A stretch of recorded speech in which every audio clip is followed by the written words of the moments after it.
Tonight's episode is brought to you by Leap Spirits. Folks, September. It's already September. It brings the start of football season, but also for Leap Spirits and the Green Bay Packers, we've got a special reason to celebrate. Last month, Leroy Butler was enshrined into the NFL Hall of Fame. Dane, to commemorate the special occasion and gear up for football season, Leap Spirits created a Hall of Fame limited edition bottle featuring Leroy. This special edition bottle comes with the same great recipe distilled from Midwest corn, incorporating a proprietary coconut filtering process that provides a vibrant fragrance and flavor. Not only is it a must-have in any Packers fans' home bars as we gear up for football season, when it's gone, the bottle will make a perfect addition to your memorabilia collection. Wags. Leap Vodka, it's been recognized for excellence by industry experts from coast to coast and is recently awarded Wisconsin's Vodka of the Year. So folks, to find Leap Vodka and Leap and Lemonade in a retail store or restaurant anywhere in Wisconsin, visit leapspirits.com and click to find Leap Vodka. See show notes for details.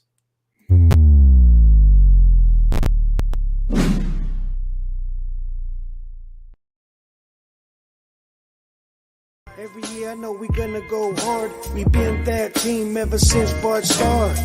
All my cheese heads go pack go. Ain't showing no mercy, cutting no slack, no. I ain't a bad sport and I'll even wish you good luck. Only thing I will. Good evening and welcome into Lombardi's Legends podcast.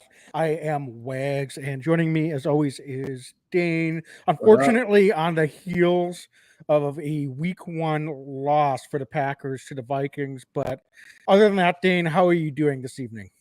I'm doing all right, Wags. I mean, yesterday was a mess. We'll get into it. But, fall is here. There's a lot more football to be played. So, we're down a little bit, but certainly not out. We're just getting started as fall season. We're going to learn pretty quick about what type of Green Bay Packer team we have on our hands in 2022.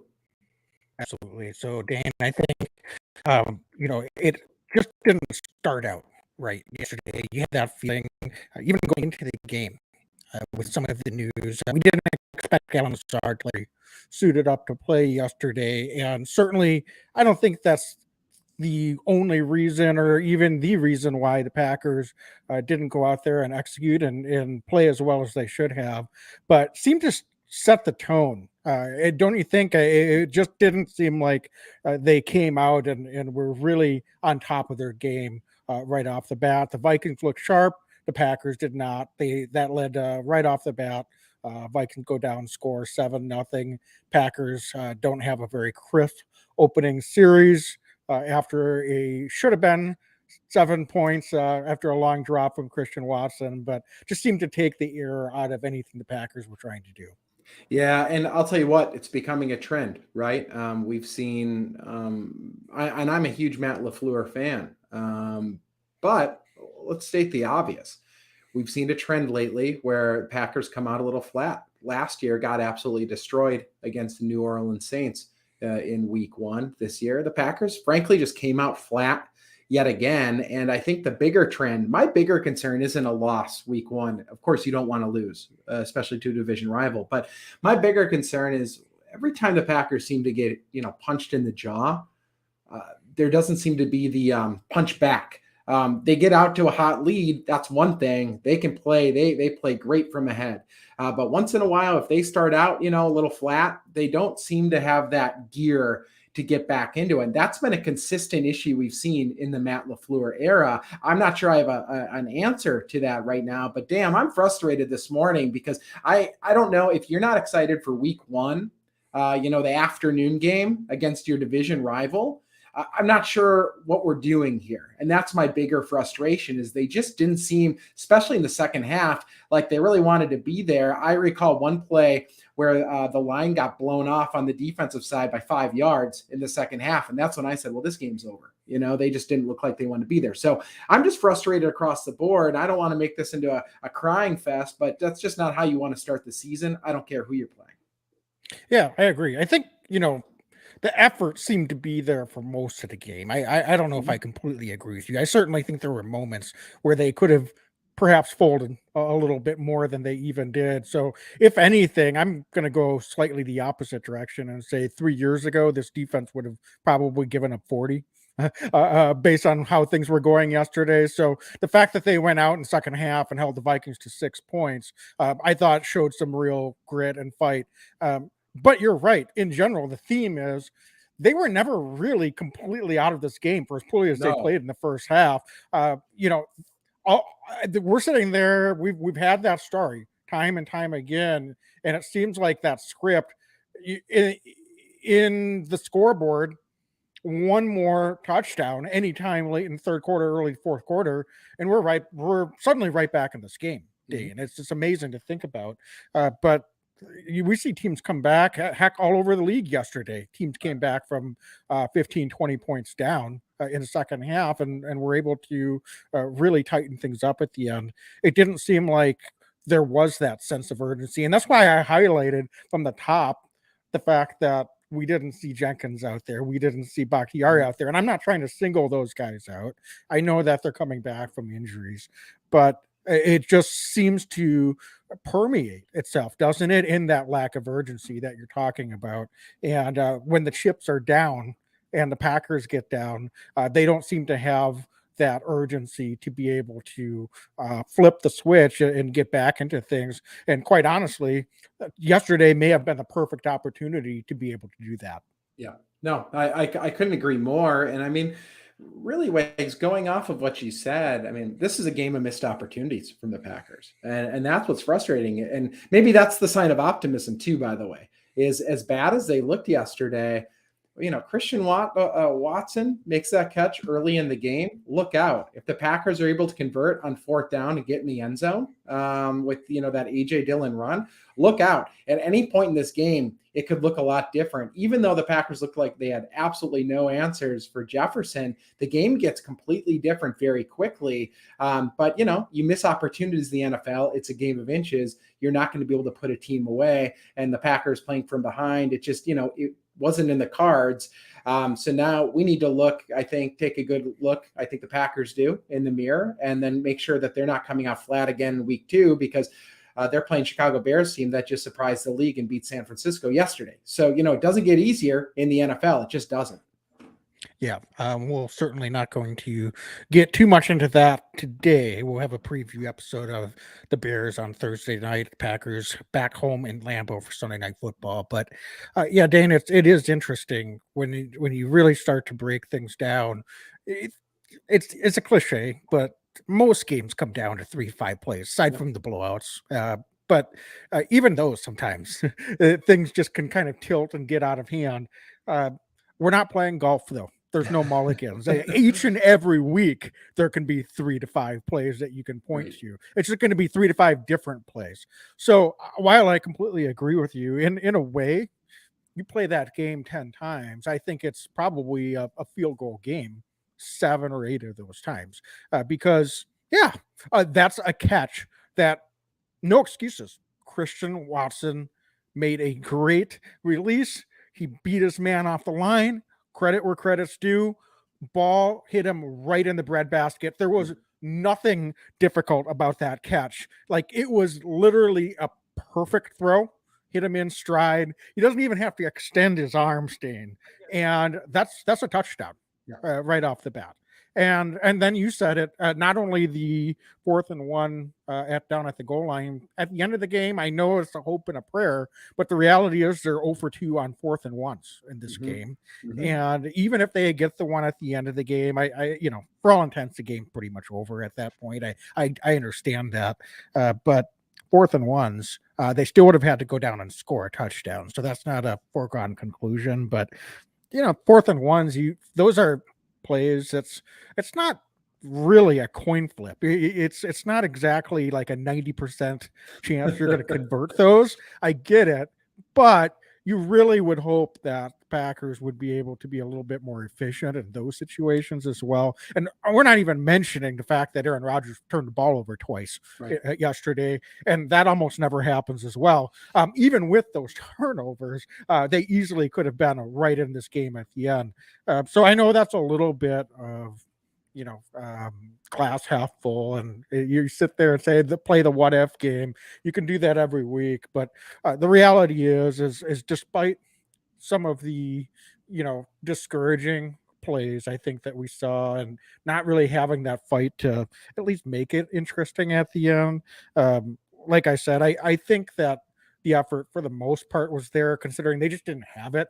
So I'm glad that it wasn't 38-3. Yeah, Is that fair to sure. say as well? Yeah, that's fair to say. That's fair to say. And I'll tell you what, Wiggs. While we were watching the game, I thought about something that you actually said on a previous podcast, just probably sometime in August. All this talk all offseason about the wide receiver position. And I remember you specifically saying on this podcast, wide receiver doesn't worry me. That offensive line, though, I'm a little worried. We got to make sure we've got the right 5 guys in there. You said something along those lines, and you were a prophet. I mean, looking at yesterday, the wideouts, Christian Watson, you're right. He dropped that ball, but dude, listen, he did all the hard stuff. He's going to catch more of those than he drops going forward. I'm not worried about Christian Watson. I'm just not. What I am worried about is that right side of the offensive line protecting our franchise and Aaron Rodgers. So what did you see yesterday? Because I thought that was the glaring hole of the offense. The wide receivers are going to get the blame, but Rodgers had no time. He was not comfortable, and that right side was collapsing all game long on Aaron Rodgers. Yeah, certainly that was a point that the Vikings were able to exploit. Listen, they've got some really good pass rushers on that defense, so let's not take anything away from the Vikings. But they've Packers have to figure that out in a hurry. And if we're gonna be going week to week here with Bakhtiari and Jenkins, Right. and then who knows if we're gonna stay healthy, even if they come back and when, which they should, but it's not going to be an easy answer. I was a little bit surprised that we didn't see Zach Tom out there earlier than we did. I know he went in there to replace John Runyon Jr.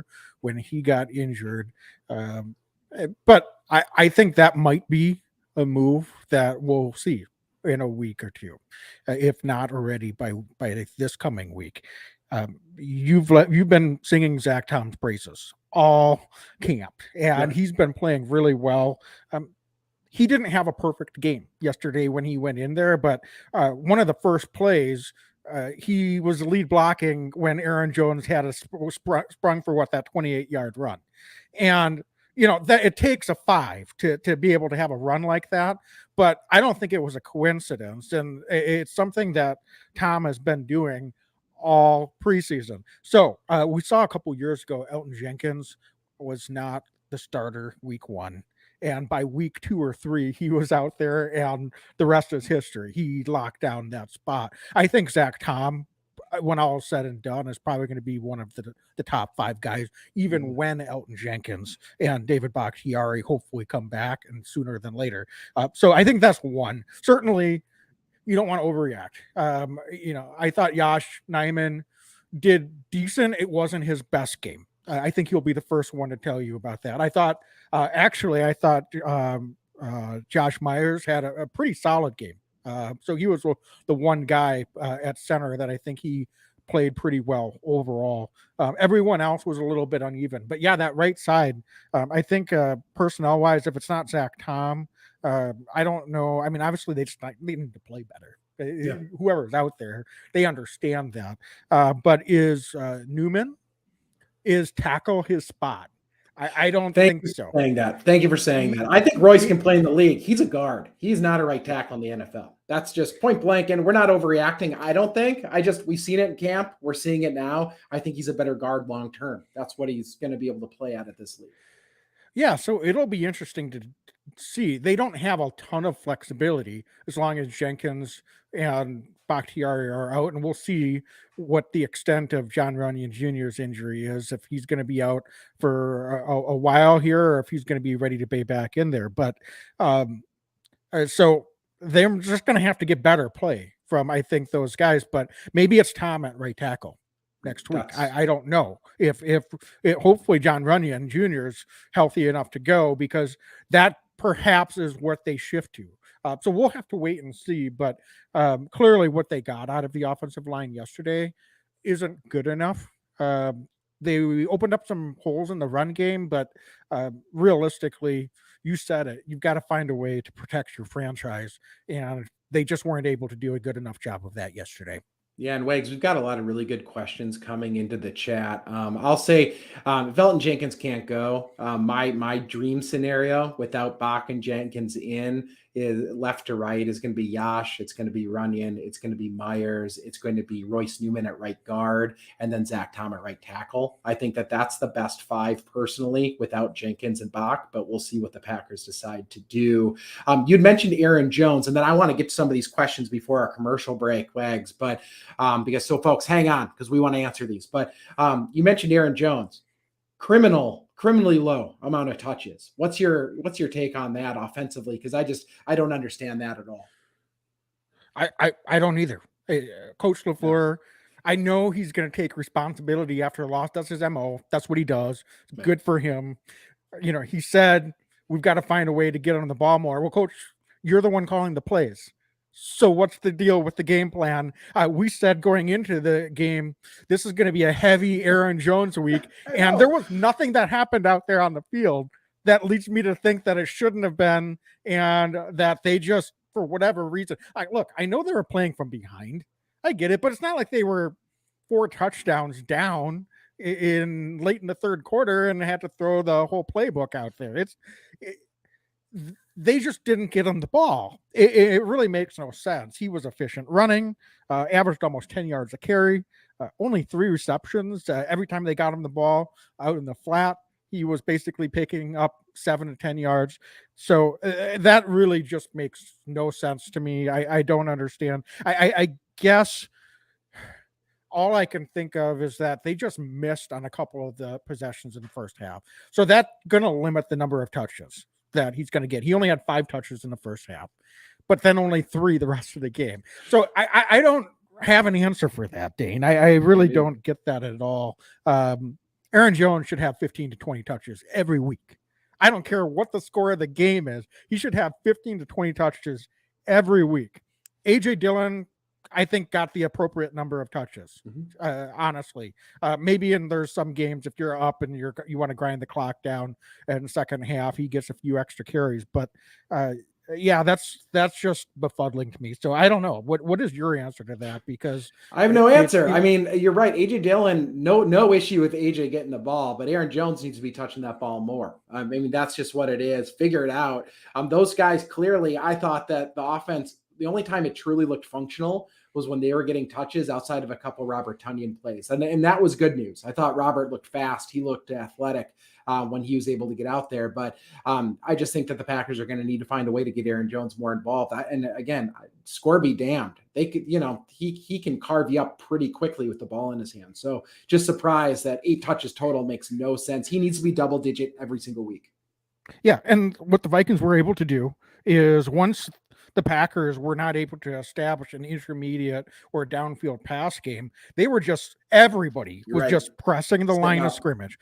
And so that does make it a little bit more challenging. But that said, I'll take my chances with Aaron Jones one-on-one, even if in the flat, if Kendricks makes a play, or, so be it. If he only gets 2 yards on a catch out in the flat here and there. But I like my chances with Aaron Jones out in space, being able to make a guy miss and pick up some chunk yardage. And that's what you can do. You got to spread this defense out. That was one of the keys to the game that I said, we need to spread this Vikings 3-4 defense out and make them have to hesitate just that split second. They didn't have to do that. They were pinning their ears back from every position and every level on the field. In fact, in the third quarter, Dobbs, I think in his first catch, they had a nice play call.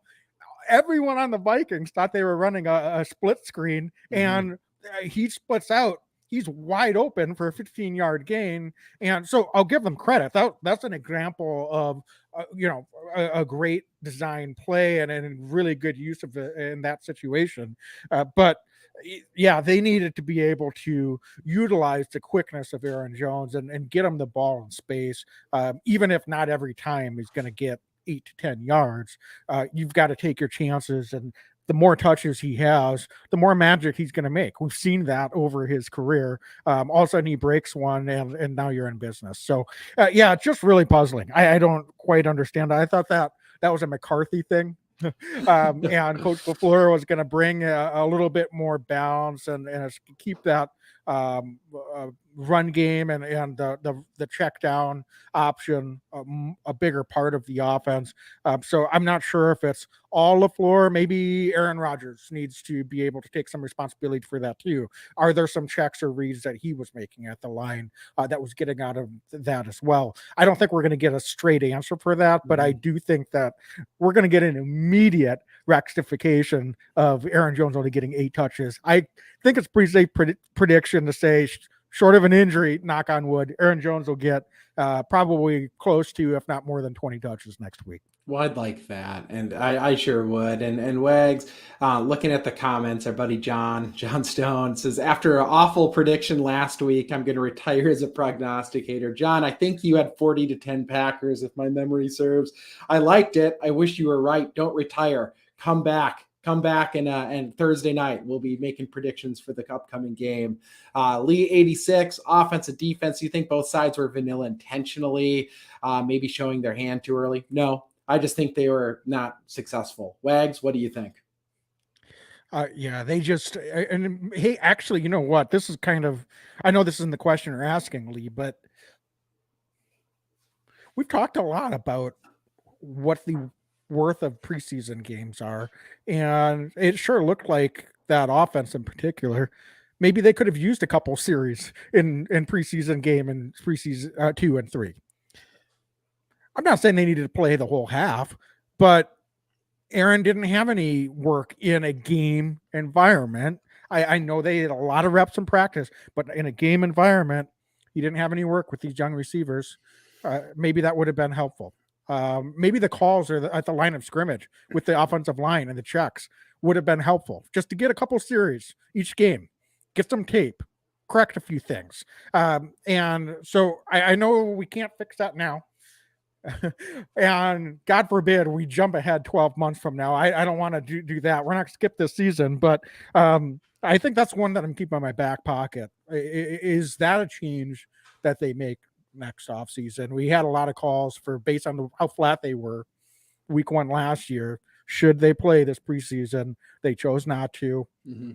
They wanted to play on the safe side. I get it, avoid injuries, but you know, look, every game's important in this league, and I'm not saying they threw away the game yesterday, but did they do everything right to prepare themselves and these young players that haven't worked with the quarterback for week 1? I don't think you can say they did. So that's an existential question, and I get that we're not going to get an answer for that, and we're just going to have to move forward. But certainly they didn't get in the right flow. There's no doubt about that. Moving to another question here, David Henderson asked, guys, hey, what do we do to fix the wide receiver situation? Scheme better to get them open, simpler routes early on. Dane, do you have an answer to this? I don't know if we need to fix anything. I'd say protection. I'd say protection to the quarterback. I thought Aaron was running for his life a lot of the game, and they're playing from behind, not able to establish a running game. We just established Aaron Jones wasn't getting the touches we'd hoped for. So I think that kind of can correct itself. We might be having a much different discussion if Christian Watson catches that ball in the first quarter there. He catches that balls off to the races. We're talking about, holy smokes, Christian Watson, he's the real deal. So I think let's temper expectations. I think that, well, maybe not temper expectations. Let's have high expectations, but they're going to need to execute and protect for the quarterback. And I think that Aaron's going to be able to deliver to these wide receivers. Yeah, and I mean, listen, those two young guys, particular in Dobbs and Christian Watson, they're going to have a high learning curve. Yes. So we'll see. I mean, they're going to, hopefully we see some jumps early on in the season. To your point, Dean, I thought they were okay. They need to be better.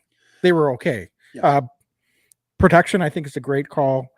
You can't really fix personnel. And I don't know. I know Allen Lazard wasn't out there, so that's a part of it too. So I think that should be mentioned.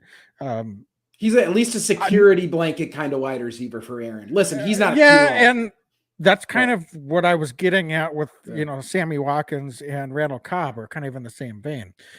So I don't get on Twitter too often. Dane, usually you run all of our social media stuff. Sorry, everybody. You do a great job of it. No, don't apologize. I jumped on after the game yesterday and just made the point that we're going to need those two young guys because they can get separation that some of those veterans just quite honestly can't quite get. And I'm not saying that Watkins or Cobb or Lazard aren't going to be important pieces to this offense, but we saw yesterday, they don't have the quickness and speed, I think, to quite create separation on their own. So getting to your question, David, those are guys that you do probably need to do a little bit more to scheme open. Perhaps if Watson and Dobbs become true threats in the eyes of opposing defenses, that enables those crossing patterns to be a little bit more open for those guys as well. So that's the scheming them open portion of it. But if they don't see those two young guys as a true threat to stretch the field, then it makes the defense's job a heck of a lot easier to cover those guys as well. It just is what it is. So I don't think we need to panic. These guys are going to get better. They're going to get more in sync. So we don't need to overreact. However, they do need to improve. But I do agree with you, Dane. Protection is going to be, I think, the biggest point that we need to see. Yeah, and John Dorn. Hey, John, good to see you. Just like everybody else here. But a lot of teams didn't have starters in the preseason. The Vikings didn't. I hear that. I think the difference that I see in that is that Jefferson and Cousins and company have all played for a number of seasons. Yeah. It's Aaron hasn't played with these young guys, even Sammy Watkins. So I think that might be the slight difference. Maybe get some live reps with some of those young guys. Wags, tell me if you disagree, but that's kind of my thought process, even if it's a quarter in the preseason. Thank you for clarifying that. That's exactly what I was trying to get at. Heck, even Patrick Mahomes played some series in the preseason this year. Similar thing. He had a couple of guys that he knows well coming back, a bunch of new receivers, and I know Aaron doesn't believe that the game reps in the preseason matter. I choose to think that they do matter. Under the bright lights, you've got fans in the seats, you're in the stadium, you've got an opposing team. It's just, even if the stakes aren't as high as a regular season game, the stakes are a heck of a lot higher than Tuesday afternoon practice. Yeah. So we can't fix it. We're going to move forward. They're going to be better. Maybe they won't be at their peak performance this week against the Bears. Hopefully they play well enough to do what they have to do, but they're going to be better. I know they will, and I think this offensive line will be better. We've got some, hopefully, cross your fingers, we've got some fortifications coming here that's going to improve the offensive line. I think certainly Zach Tom is a guy that I'm excited about as well. So just hold on. We'll see. It was one game. If this happened in week 9, we wouldn't have necessarily expected to go into Minnesota and get a win anyway. They played a good game. Honestly, the Vikings are probably a pretty good team, as much as I hate to say it. And they played well. They didn't turn the ball over. They only had 2 penalties. They played a very clean game. Packers played very poorly, and I think that's kind of what it comes down to. Yeah, a couple more great questions. Then we're gonna have to pay some bills here and do talk about some of our awesome sponsors. But David's wondering about the Watson drop. Do you think that we went away from him? I think it's a combo of a few things, but I don't think it was a purposeful getting away from Watson. I think Aaron, was having a little bit of time seeing the field at a certain point, but I think that I wouldn't expect that to be a major hangover long term. I think Christian Watson's going to be catching the ball. Wags, anything to add? Not really. I mean, I think just looking at the snap counts too, he had surprisingly 40 snaps. So only Sammy Watkins had more with 41. Yeah. Christian Watson, he got a couple of looks. Certainly they gave him the ball on an end around as well. So I don't think there was anything in particular. Aaron was trying to spread the ball around and just trying to find whoever he could to get open. And they just never really got in that true rhythm offensively. And I think when Aaron gets in a real rhythm offensively, you'll start to notice a difference. And that's where that intermediate to deep passing game really comes into play. Without that, Aaron Rodgers just isn't going to look his best. And that was, I think, the case yesterday. So Yeah.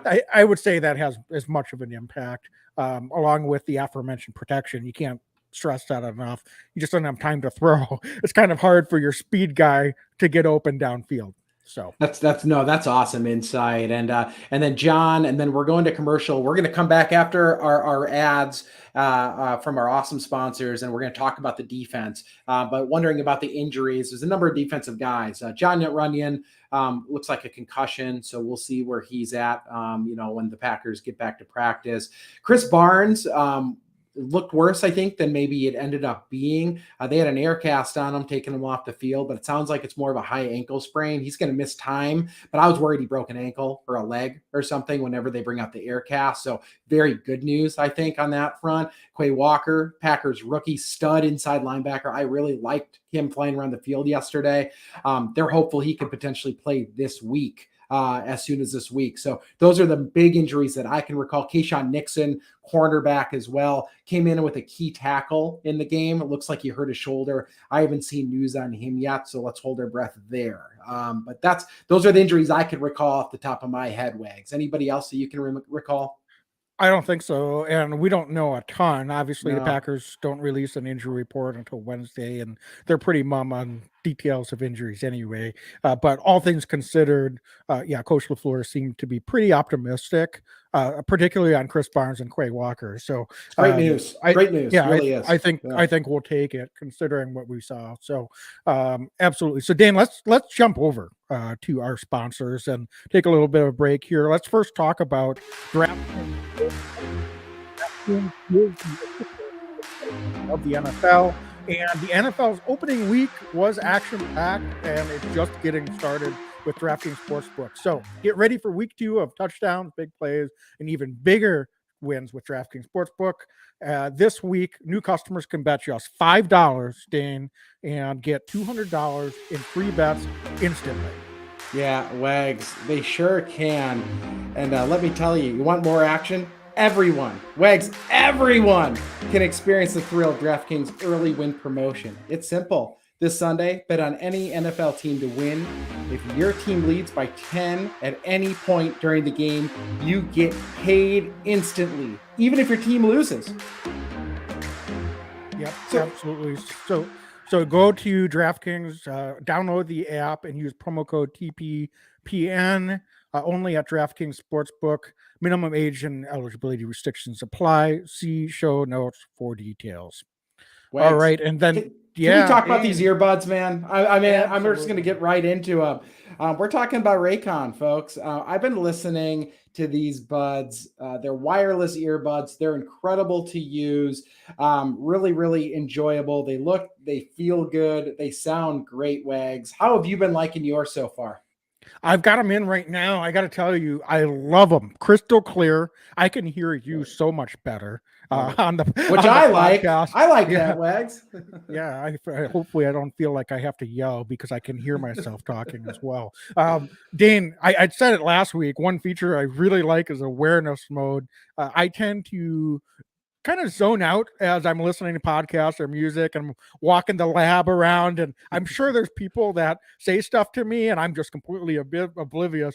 Awareness mode allows me to, instead of being Mr. Magoo and just walking out into traffic, I can actually pay attention to my surroundings, hear other people while I'm still listening to that favorite podcast or listening to some great music. So Dane, these are awesome earbuds. I encourage everyone to go check them out. And using our promo code, again, TPPN, get a special offer, 15% off on earbuds or headphones from Raycon. So great offer, and we're very pleased to be able to work with them as well. Yeah, man, they're the best. They're the best. Use those noise isolation too. Anytime you're on an airplane or you're traveling, Wags, it's all about the noise isolation. Quiets everything right down. Absolutely. So go to buyraycon.com/TPPN today to get 15% off your Raycon order. That's buyraycon.com/TPPN to score 15% off. Buyraycon.com/TPPN. All right. So now that we've done paying some bills, Dane, I think we had a couple of other things to get into. So just breaking things down on the defensive side of the ball, since we just spent a good chunk of time on the offense. Yeah, let's break this down. So big story of the day, Justin Jefferson. Torches us, 184 yards. Most of that came in the first half, 2 touchdowns as well through the air. What's your take, and how do you think the Packers adjusted defensively? I know it was a little bit late, but what's your breakdown of what happened out there with the defense yesterday, and what's your concern level with that moving forward? Well, I'm not concerned with the talent on the field, Wags, but I'm pretty concerned with the lack of a plan. I don't know how else to put it, but so I get it. Joe Barry, Packers defensive coordinator, he's a zone kind of scheme guy. I get that. And I understand that in moments that's incredibly important. They're probably going to play that more often than not. But when you have the individualized talent that this Packers defense has, I do not understand how Justin Jefferson just blows through coverage and finds that open spot. I thought, you can't do it all game long. You can't play man-to-man, but I thought in key moments, the fact that Jair Alexander wasn't covering Justin Jefferson was criminal. We saw him get one-on-one with him, and Jefferson actually had a push-off on Jair.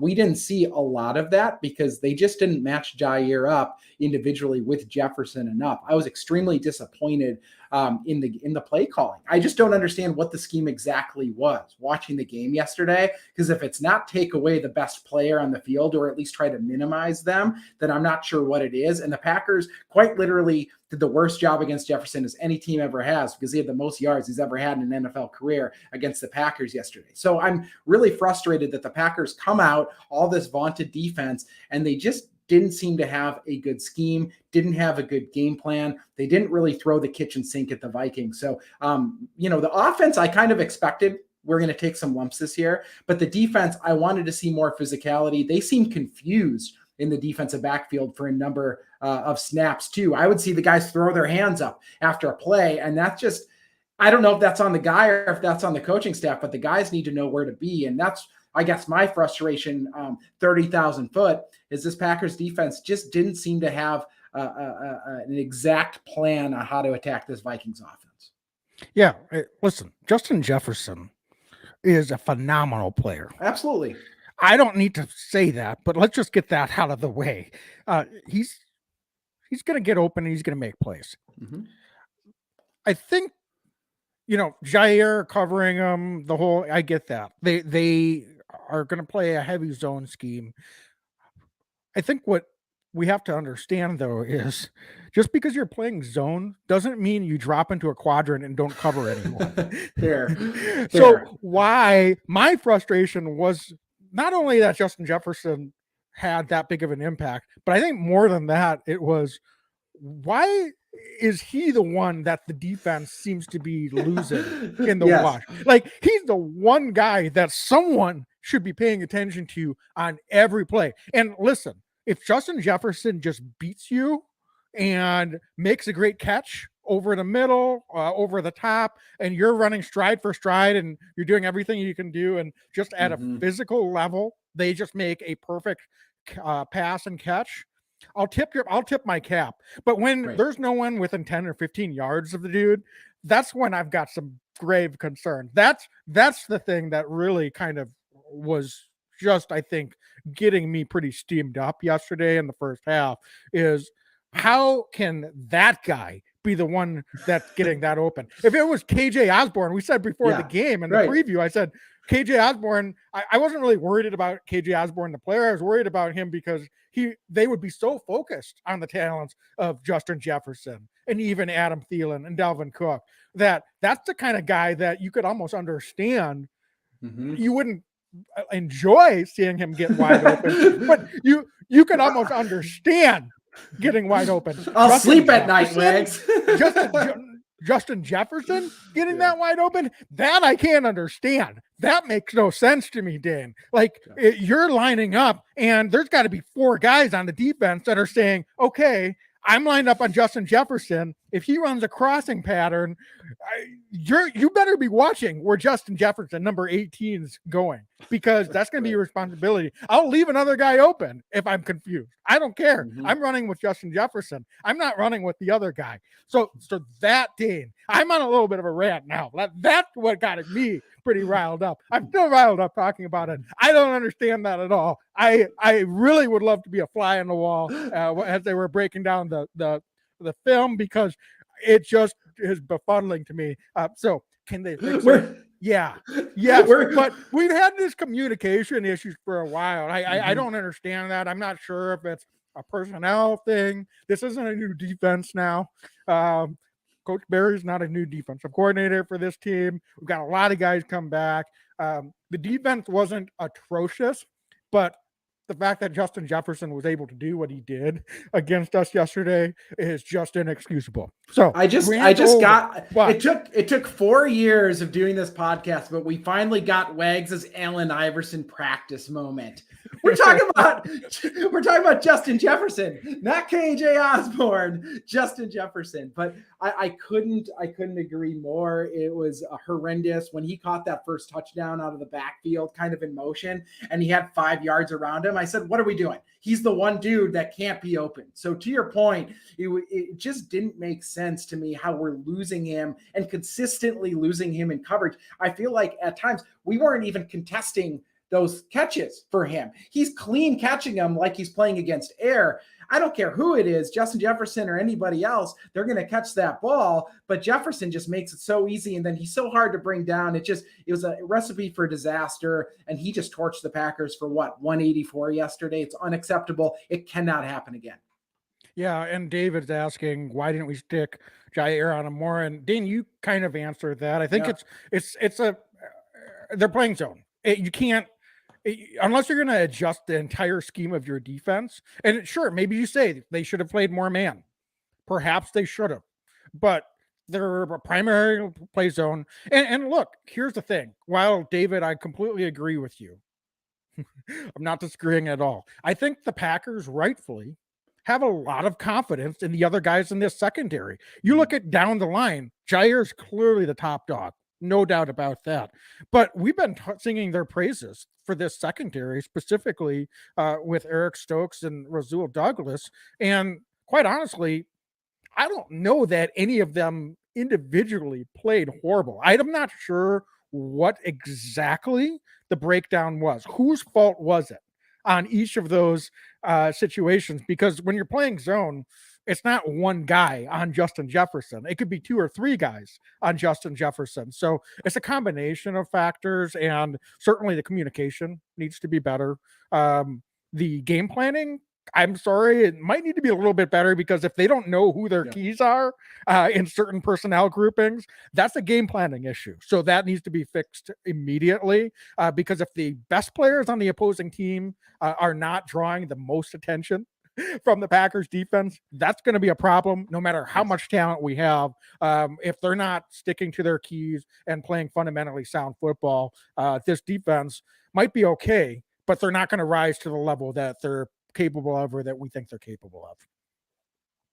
Yeah, did you get the impression I got? Maybe I'm leading this question a little bit, but with the talent the Packers have on the back end, because I do have a lot of confidence in these DBs for the Packers, but I feel like the Packers didn't unleash enough pressure or try to scheme enough pressure on Kirk Cousins yesterday in key moments, just to get another guy in his face. I thought that the Packers, going back to the zone, they're playing the zone an awful lot, but I just feel like letting this defensive line pin their ears back with another guy coming for pressure and let the Packers DBs fend for themselves against wide receivers man-to-man could have maybe been a little bit more fruitful. At least it would have created a little bit more urgency for Kirk Cousins. And the fact that he was able to largely sit back there in the pocket didn't help at all. And then he just kind of picked the Packers apart. I just would have liked to have seen a little bit more aggression from this Packers defense. That's, I guess, at the end of the day, what I'm seeing. Yeah, I totally get the sentiment. On the other hand, they were getting wide open with 7 guys drop back and playing a light box. So you send more guys, and if they don't get home, then you're really stacking it against yourself. To some degree, perhaps that's where some of the vanilla part of their play calling on the defensive side came in. I also would say that I think situationally, it's really tough to dial up the pressure when you're playing from 20 points down. To be perfectly honest with you, that's not saying, oh, just let's throw in the towel. We can't do anything. That's not what I mean by that. It's just, it really makes it hard because now the offense can really dictate terms. And because there's nothing that they have to do, they can run the ball. And if the defense makes a gamble and they get a tackle for a loss, good for the defense. They'll be happy. That opposing team, they're not going to be happy, but they have no problem punting the ball and letting the clock run down when they're up 20 points. So they don't really need to take unnecessary risks in that situation. And so when you're playing from behind, you can't dictate that tempo. And therefore, I think it really makes it a lot harder. Yeah, you can take some risks, sure. But I think you're probably putting a lot of stress on the defense that's already having a little bit of trouble. And that's when things can really get ugly and break down. So maybe that would have been worth the risk. But quite honestly, when the offense wasn't able to put more than 7 points up on the board, I'm not sure that the defensive coaching staff is really thinking that anything that they're doing is going to make much of a difference. I think they're just trying to keep it as close as they could. And that might be the one silverest linings, is they did hold the Vikings to just 6 points in the second half, and 3 of those came off of the early Rodgers fumble. So they tightened things up, they made some adjustments, and so it wasn't the worst performance despite the gaudy numbers from Justin Jefferson. Wags, I'm ready to get this terrible purple taste out of my mouth after yesterday. Is there anything else? I mean, if we're looking for another silver lining, special teams didn't look completely inept. I thought that was good. There was reasonable coverage yesterday. Another tweet I had was, at least we don't have to complain about special teams after this one. So you and I are aligned there, Dane.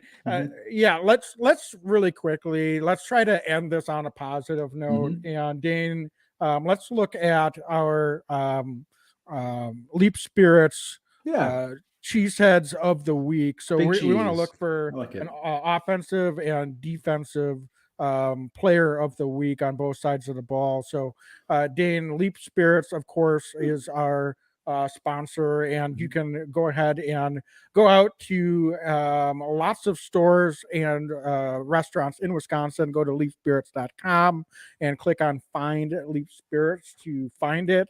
Co-owned by Packers Hall of Famer Leroy Butler. So offensive player of the week, Dane, let's start there. Who are your nominations? I know it's not really a lot to go off of, but who do you think had the strongest performance on the offensive side of the ball? Yeah, you know what? I'm just going to say AJ Dillon. I thought he played a good game, even when the Packers were down. He was fighting for every yard out there. I thought he looked physical. He looked strong. There's a couple other guys that maybe are a little bit more under the radar, but I thought AJ played a good game. He played strong. I think, we got to see a taste of what's to come from AJ Dillon throughout this season. He's just a professional back. Yeah, I think I could jump on board with that one. And he had 5 receptions as well for 46 yards. So, it wasn't, a blow you away performance. But I think if you're getting around 90 all-purpose yards on 15 touches and a touchdown from AJ Dillon every week, you're going to take that every week of the season. So from that standpoint, I think he was probably the guy that you said he did his job and did everything he could.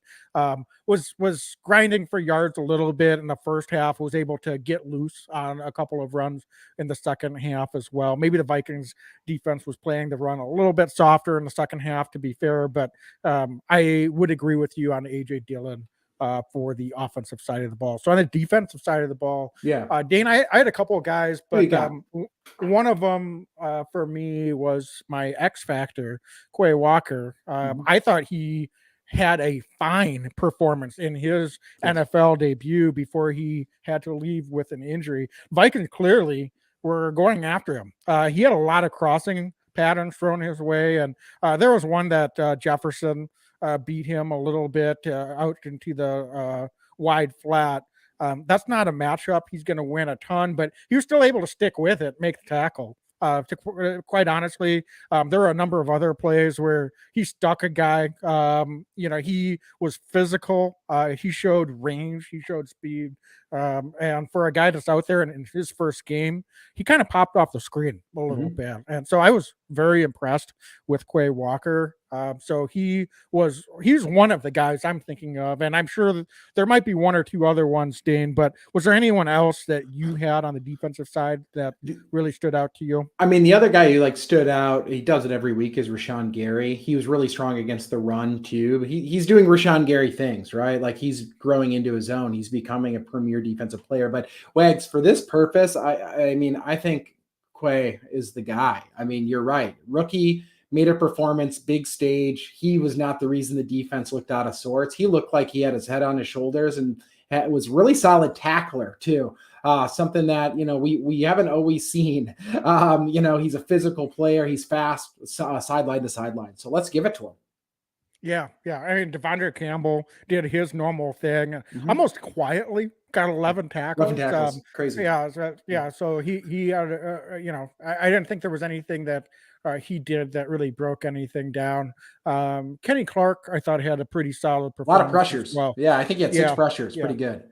Yeah, so I think just going to throw those guys out there as honorable mentions as well. But I think Quay Walker, let's just give it to the young man. Really solid performance, and hopefully something to build on as we move forward. And going back to the offense, there's a lot of Big Bob Tunyon love in the chat right now. I thought that he looked really fast coming back from that knee injury. So that's exciting to see. And, another sneaky guy, same position group. Wags, I thought DeGuara played a really good game yesterday. Strong blocking. I think I put it on our Twitter. He threw a hell of a block on one of those plays, had a couple catches yesterday, but he just looks sound. So that's another encouraging sign as he continues his NFL journey with the Packers. So there's optimistic things with this team too. The sky isn't falling. They just need to put it together going into week 2. Yeah. And not to go back to the tight ends, but I agree with you on DeGuara. He seemed to pop on the screen a little bit. I was shocked when I looked at the snap counts this morning. Mercedes Lewis led the tight ends in snap counts and snaps. I would not have guessed that. No way. And no disrespect to Mercedes, at all. But I just didn't think he was out. I thought he had the least amount of snaps. I guess I'm not sitting there tallying them every play, but I thought DeGuara definitely had more. But DeGuara and Tyler Davis each had 15 snaps, and it was Mercedes Lewis and Tunyon that led the way in snaps at the tight end position. So, balance there, but completely agree with that nomination. Another young guy that we're going to need to see probably continue to evolve and get more and more involved in this offense as the season goes forward. Yeah. So, Wags, we record this on a Monday evening, folks. For every Sunday game for the Pack, we will be doing a podcast reviewing the game on Monday evening, and then we turn it right around. If they're playing on Sunday, we're doing a recording on Thursday nights, previewing the next week's game. So every Monday, every Thursday for Sunday football games for the Green Bay Packers this year. Yeah, and 7:30, and those that are watching us live right now on Facebook and YouTube and Twitter. You don't need us to tell you this, but if you're listening later, you want to join the live and join the chat and really interact, we'll be on any of those channels. Just search for Lombardi's Legends Podcast, and you can check us out, follow us. So thanks so much for joining. Those of you that were in the chat tonight, really level-headed discussion and observation. So thank you for that. As always, be legendary and go Pack. Go Pack, go. Every year I know we gonna go hard. We been that team ever since Bart started. All my cheese heads go Pack go. Ain't showing no mercy, cutting no slack, no. I ain't a bad sport and I'll even wish you good luck. Only thing I will